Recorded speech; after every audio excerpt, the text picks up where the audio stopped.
Next up we have Sheltering Sky. This piece, there's a long tradition in band literature going back to Holst and Granger and today with Frank Kelly of taking existing folk songs and arranging them for a band.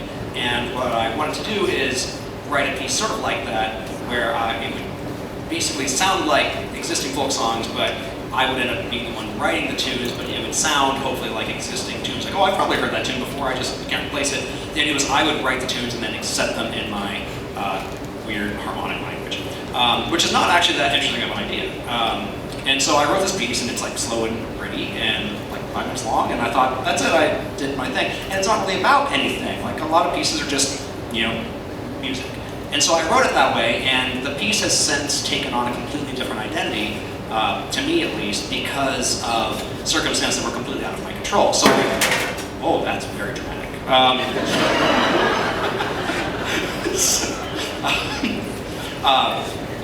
So I wrote the piece and managed to get it programmed at the Midwest Band and Orchestra Clinic, which is this big convention that happens in Chicago every December, and about 20,000 music educators and band students and things go to this convention. So it's a big, big deal. And the United States Air Force Band from DC played there, and they programmed this piece. And it was just going to be, pretty nice piece. That was the idea.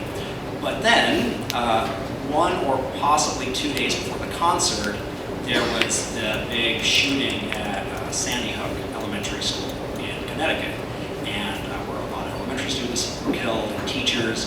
And the commander of the Air Force Band asked if they could dedicate that performance at the convention of this piece to the memory of the people who had died in the shooting.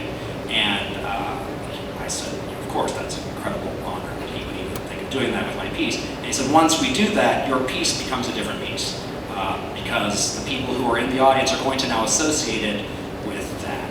And what I've chosen to think about it instead is, to me, now the title, which was my wife's title the whole time, now the title to me makes sense. Now, to me, I think of the music as being like a sheltering sky, like a safe haven from pain. That's what I want the piece to be. They sound just beautiful on it, and I enjoy Sheltering Sky.